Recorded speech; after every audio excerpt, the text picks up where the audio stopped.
Bonjour mesdames et messieurs, bienvenue dans cette édition de la mi-journée sur FM Télévision.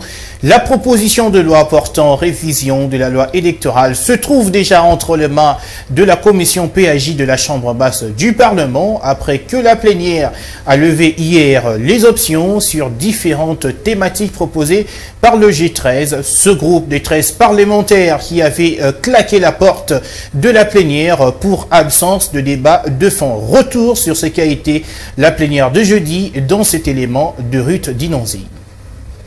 Cette séance plénière consacrée à la levée des options en rapport avec la réforme de la loi électorale n'a pas fait l'unanimité à la Chambre basse du Parlement. Les élus membres du G13, lésés par la méthodologie des travail proposée par le président de cette Chambre, qui voulait à tout prix faire passer la loi au vote au cours de cette séance plénière, a lésé le G13 qui a décidé de quitter la salle. Les débats continuent, mais je crois que nous avons sollicité justement un débat. Et qu'apparemment, il n'y a pas de débat. Il s'agit tout simplement des positions du groupe parlementaire et que nous n'avons pas l'opportunité de contribuer. Nous préférons peut-être attendre les débats, si les débats auront lieu au niveau de la commission. Nous ne redoutons rien. Nous voulons tout simplement garder la lettre du règlement et l'esprit du parlementarisme. La lettre du règlement, c'est que cette loi a été déclarée recevable. Donc, elle doit aller en commission pour débat. Et si, par consensus, nous voulons avoir un cadre intermédiaire informel, ça doit être un cadre informel de discussion. Or, nous n'avons pas la possibilité de discuter des options. Donc, nous croyons que être dans la salle ou hors de la salle, ça ne change absolument rien. Mais les options s'élèvent en discutant. Si on ne discute pas, comment on va lever les options? Ce ne sont pas les options, ce sont les oukases. Pour le G7, le débat doit encore se faire avant de passer au vote des options. La plénière s'est poursuivie avec d'autres élus du peuple qui ont décidé d'élaguer quelques dispositions contenues dans cette loi. Et puis la réaction de Martin Fayulu n'a pas tardé sur cette loi électorale qui, selon lui, est taillée sur mesure par l'Assemblée nationale qui, je cite, se corrompt davantage et veut opérer de nouveau un hold-up électoral. Le candidat malheureux à la présidentielle de 2018 qui parle du banditisme d'État insiste sur le fait de publier les résultats des élections de 2023 par chaque bureau après dépouillement. Le maître mot « vérité des urnes » a-t-il conclu. Tension depuis hier jusqu'à ce vendredi matin au chef-lieu du territoire de Mambasa dans la province de l'Ituri. Des jeunes disent non à la MONUSCO qui selon eux n'est pas efficace et a montré ses limites. Des tirs de sommation ont été utilisés par l'armée et la police pour disperser la foule. On écoute à ce sujet Andy Kambale, journaliste dans la région, joint au téléphone par votre rédaction. Oui, effectivement, ces manifestations ont commencé depuis hier après-midi. Il y a eu le personnel de la MONUSCO qui est arrivé dans des véhicules blindés notamment, ce qui a suscité le premier mouvement déjà depuis hier. Les jeunes ont manifesté toute l'après-midi d'hier et aujourd'hui encore, on croyait que les choses allaient se calmer, mais ce matin, les jeunes se sont encore mobilisés pour venir à grand nombre cette fois-ci parce que les écoles n'ont pas fonctionné et se sont rassemblés au bureau de l'administrateur du territoire. Une autre partie des jeunes sont allés vers le camp militaire, là où se trouverait ce personnel de la MONUSCO. Et au retour de là, de cette direction du camp militaire, il y a eu encore un grand nombre de manifestants au bureau. C'est comme ça qu'il y a eu de l'incompréhension, il y a eu des jets de pierre et la police a tiré à coups de gaz lacrymogène et de balles réelles pour essayer de disperser les manifestants. Mais aussitôt que les tirs ont cessé, les jeunes sont encore revenus à la charge. Et à ce moment même, je me trouve dans une rue où les jeunes continuent toujours à affluer vers les complexes administratifs du territoire de Mambasa. Oui, mais est-ce qu'il y a eu mort d'homme? C'est très difficile de le dire pour le moment. On ne connaît pas s'il y a eu blessé ou mort d'homme, mais dans les heures qui viennent, on en saura un peu plus.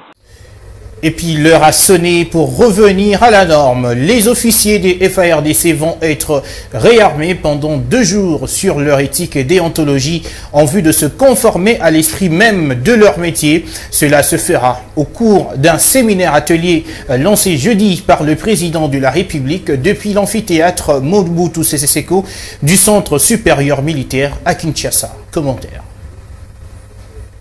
Comme l'a souligné le chef de l'État dans son allocution d'ouverture, il sera principalement question de dresser un état des lieux adapté aux défis juridiques et disciplinaires liés au respect ontologique, mais aussi relatif à la gestion des ressources de l'armée, facteur incontournable de contre-performance opérationnelle de FARDC.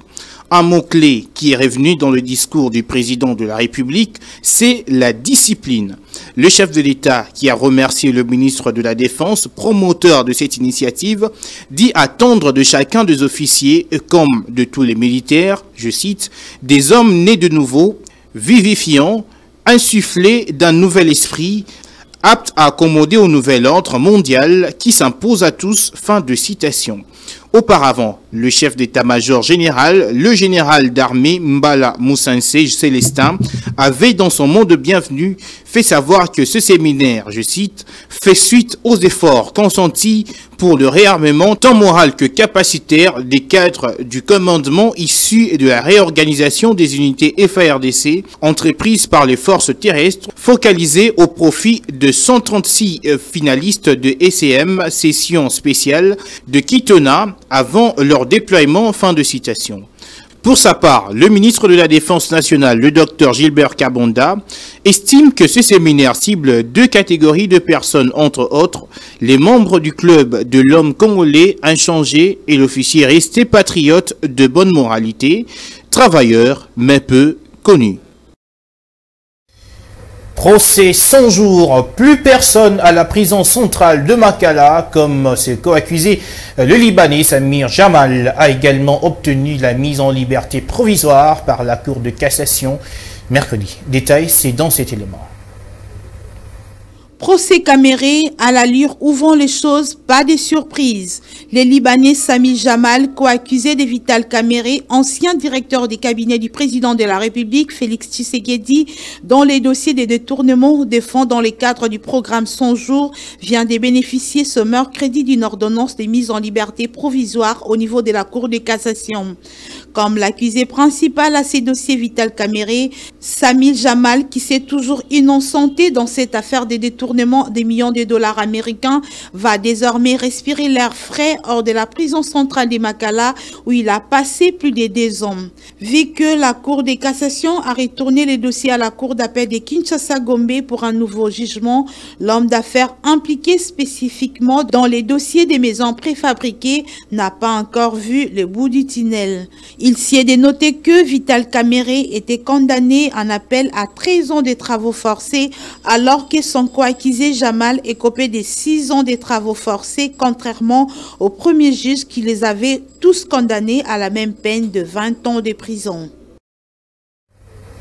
Et puis en société, le mot érosion continue à coller plusieurs quartiers de la ville de Kinshasa à la peau jusqu'à devenir leur pire cauchemar. Le quartier Libération dans la commune de Kinsanso en connaît un cas dramatique qui n'offre pas un bon cadre de vie à la population. Suivez ce reportage de Monica Makaba et Absalom Koubenana.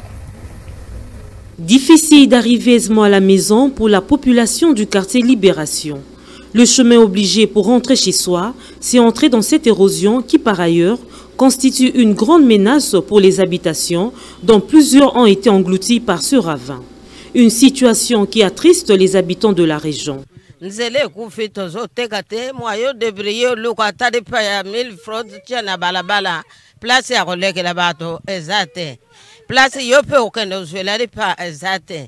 nzela ngwe wumeli boy ka bozokosa mbongo ngo bozote konja mboka bayokela biso mawa batalela biso kalikamwa nzela mingi susi na biso eza pona nzela mabenge ezosalema mapango nyonso ekei toleli na minoko nyonso tolembi. Par ailleurs, d'autres expliquent qu'il y avait des travaux qui avaient commencé mais qui n'ont jamais abouti à un résultat concret.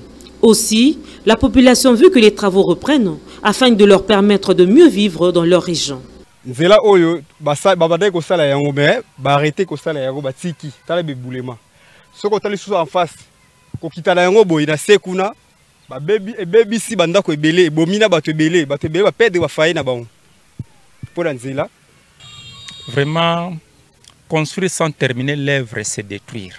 Na senga ba konza mboka ke soki ba ko banda. En tout cas baba na misala na ndenge moko ya malam pe ba silisa yango. Rappelons que c'est depuis plusieurs années que ce quartier vit dans ces conditions avec plusieurs têtes d'érosion.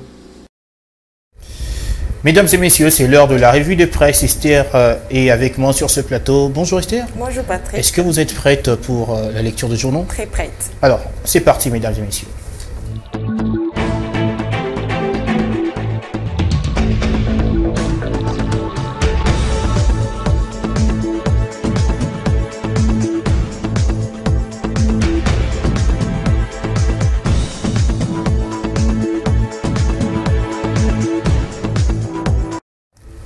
Mais que disent les journaux parus ce matin dans la capitale congolaise? Esther Siamouini, nous allons le découvrir avec vous. On commence par cette interrogation du journal La République sur tout ce qui a été dit par le chef de l'État sur la RDC, sur le plan de l'enseignement, sur le plan militaire.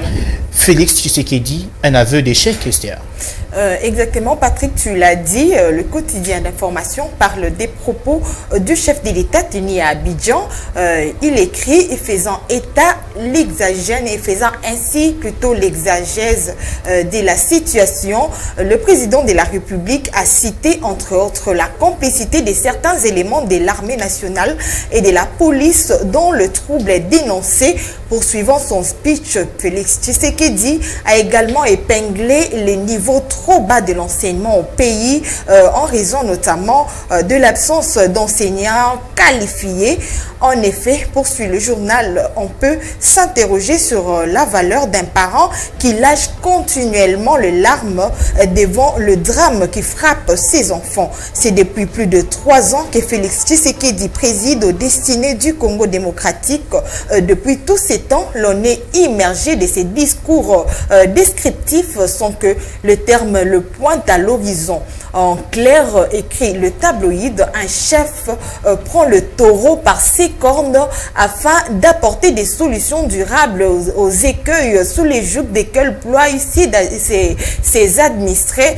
3 ans plus tard, le contexte ne se prête plus aux plaintes. À l'état des lieux, il importe de faire plutôt les bilans des actions menées et surtout des résultats obtenus. Au moment où le joute électoral approche inexorablement, sera-t-on prêt à avaler les analyses ou le fait, les réalisations? C'est interrogé pour conclure. Voilà justement une autre interrogation. Mais voilà, on prend le journal L'Avenir qui nous parle du fait que le Maroc s'affirme prompt partenaire au développement de la RDC. Au moins, là, on a une occasion pour que le chef de l'État puisse actionner ses actions. Vraiment, Patrick, dans un communiqué conjoint à l'issue de l'entretien entre le Premier ministre des Affaires étrangères, de la coopération africaine et des Marocains résidant à l'étranger et le vice-premier ministre, ministre des Affaires étrangères de la RDC, Nasser Bourita, le ministre marocain, a exprimé le soutien total du Royaume du Maroc au processus de Nairobi sous l'impulsion du président Uhuru Kenyatta de Kenya, tout en soulignant que cette rencontre traduit à la solidité et la proximité des liens historiques d'amitié et de solidarité exemplaires qui existent entre le Maroc et la RDC, ainsi que l'intérêt porté par les deux pays frères au développement continu de leur coopération multiforme.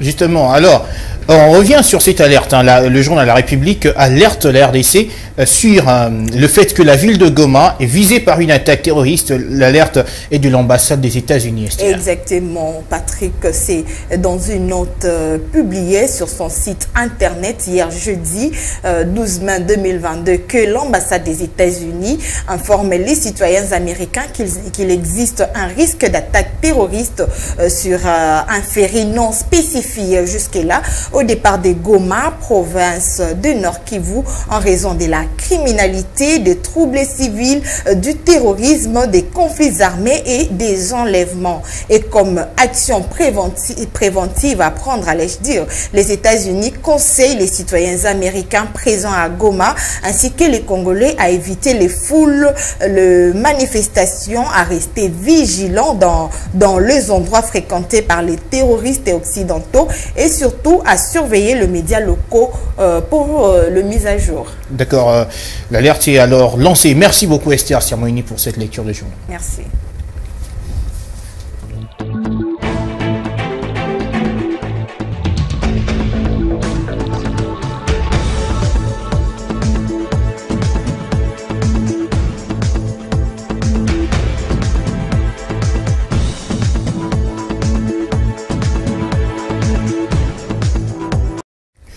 Fin de ce journal, Madame, Messieurs, merci à tous de nous avoir suivis. Retrouvez à un peu plus de 10 minutes, soit à 12h30, le pasteur John avec Toli Apété. Nous, on a fini, restez avec nous.